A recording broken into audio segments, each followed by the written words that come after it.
We're Robin and Steve. In the last episode, we sailed across the Great Australian Bight, 660 nautical miles over 5.5 days. We've made it to the Eyre Peninsula, land of the Bangala, Naarm and Wirangu people.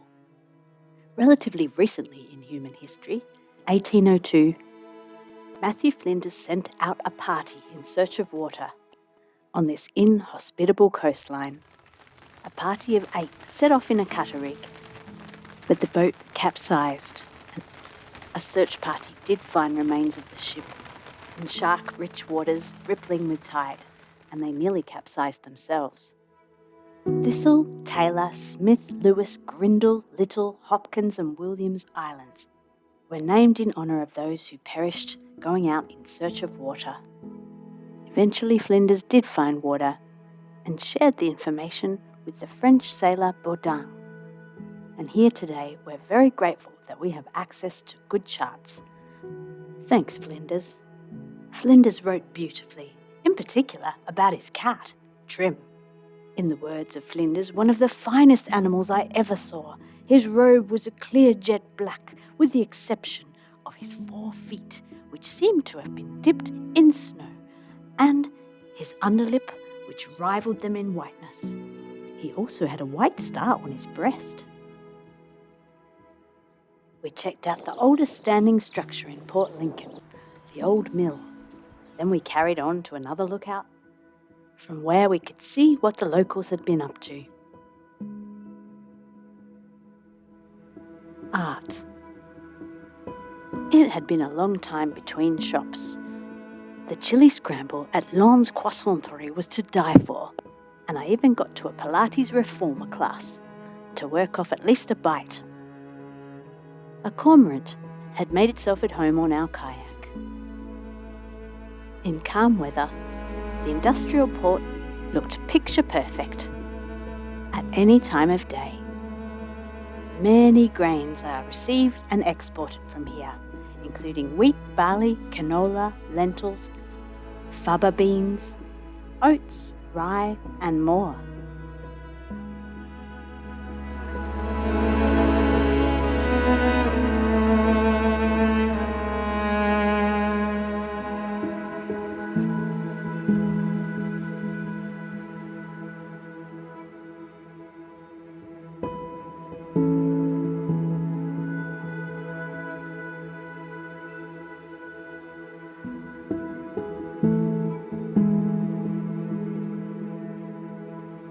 Next, we would island hop our way to Adelaide. Past fish farms, rugged islands, some named after Flinders' drowned crew members, and through the rippling currents that Flinders referred to.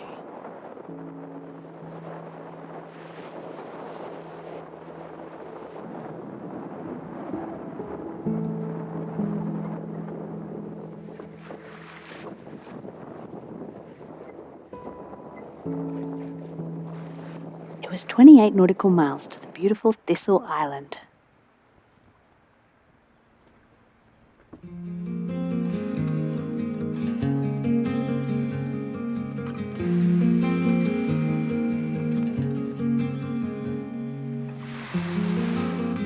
Meet the Pearson Island rock wallaby, or black-flanked rock wallaby. In 1974, some of these beauties were translocated here to protect them from mainland pests like feral cats and foxes. They're distinguished by their white cheek stripes and long thick tails used for balance.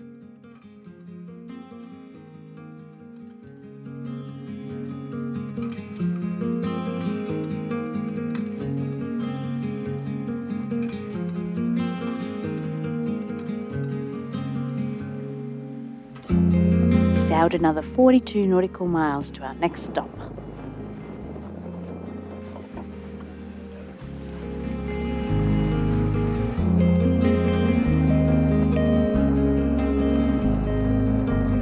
The jetty here was a little worse for wear.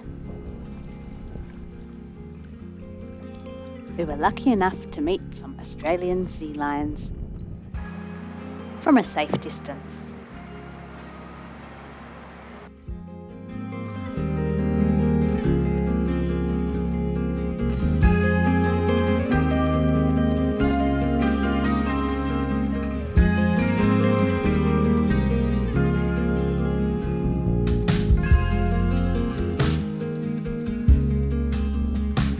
It wasn't until we were up here that we saw a sign that said the track was closed. And a note to any sailors, don't come up here. The track is well dodgy. Now that we were up, we wholeheartedly agreed that the track should be closed. Very cautiously we made our way down.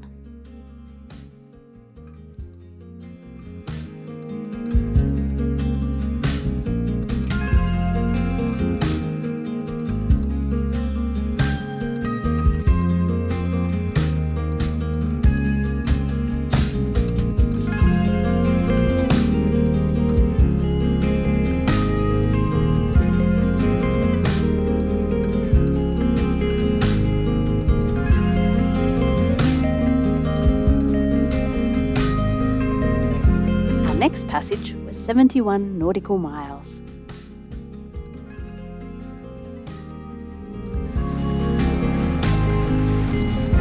Next, we wanted to sail towards Adelaide, but weather said no.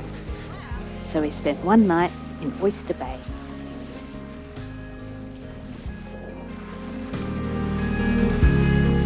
We were entertained by a pod of dolphins, a few dolphins thick on either side of the boat. This individual had a misshapen dorsal fin and seemed to be travelling okay despite this.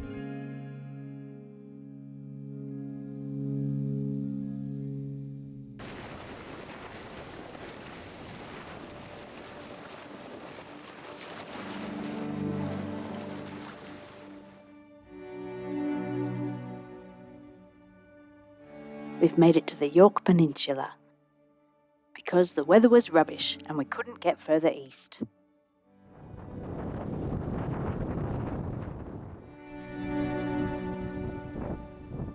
We rested and then sailed another 36 nautical miles into North Haven Marina, which isn't far by train to Adelaide.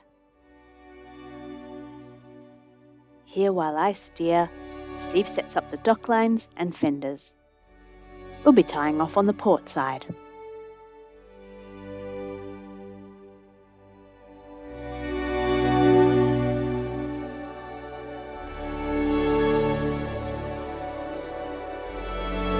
Ah, calm waters.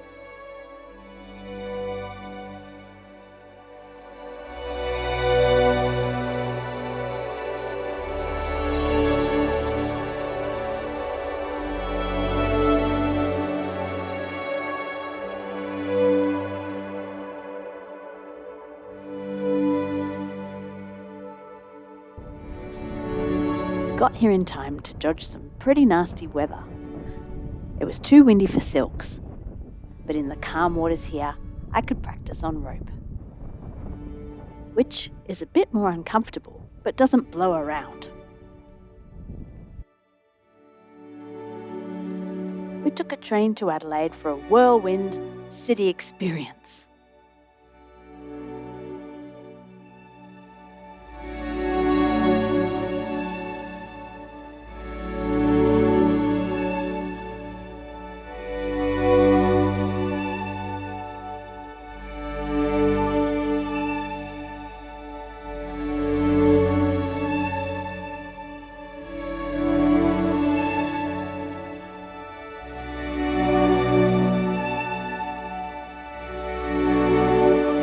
Loved the Adelaide Museum, which really celebrated the diversity of cultures within our own country before Europeans and across our Pacific neighbours. It gave poignant reminders of the damage done by colonisation. In the Immigration Museum, there was a celebration of some of our older residents in portraits done by high school students. Next door was the exhibition About Face, by Xu Xiang Tai, Malaysian Chinese migrant and Adelaide-based artist. Back at the marina, some of the fancy houses had gotten their Christmas bling on. We briefly left our boat behind to cross this great land by train. On the overland,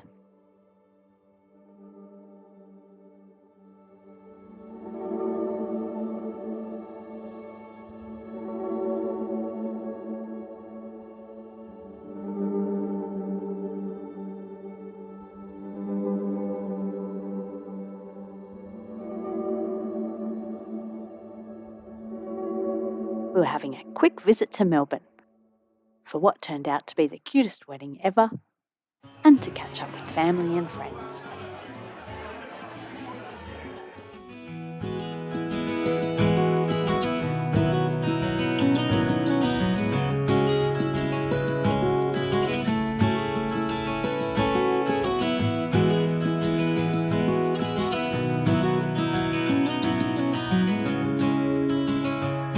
Our land-based mission was complete. We got the train back again, and at 4 a.m, went to the fuel dock, knowing that this quick detour would be the smoothest sailing of the day. It was a 66 nautical mile upwind sail, and we didn't even end up where we planned to go. This was weird, our first sighting of a submarine off Adelaide.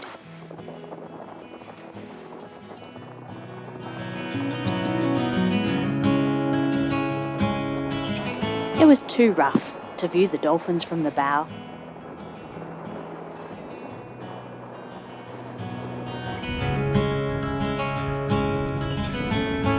We took turns resting, even though it wasn't an overnight crossing.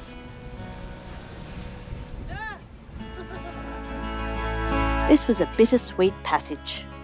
Here's a note from my journal. We saw small, shiny things floating by. They didn't stop. We have never seen so many dead fish. It wasn't even 20 seconds between one sighting and the next for most of the 66 nautical miles. The dolphins kept bounding about. It was quite surreal.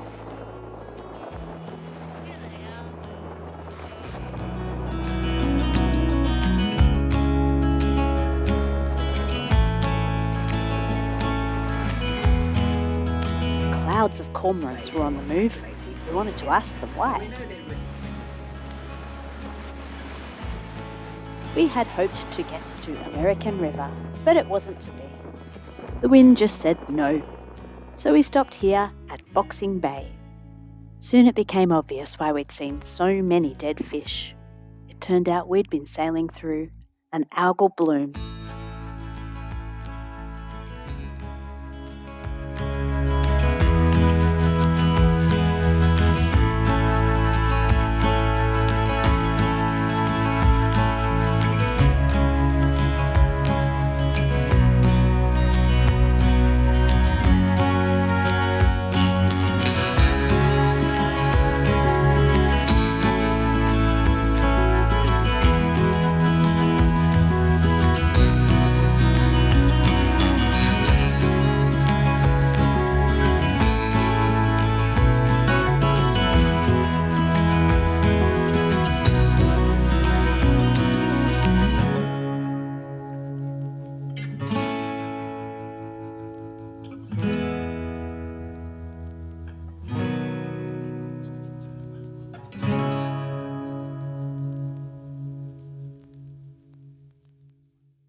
We'll leave off here at Karta Pintiningga, Kangaroo Island, in the fallout from an algal bloom.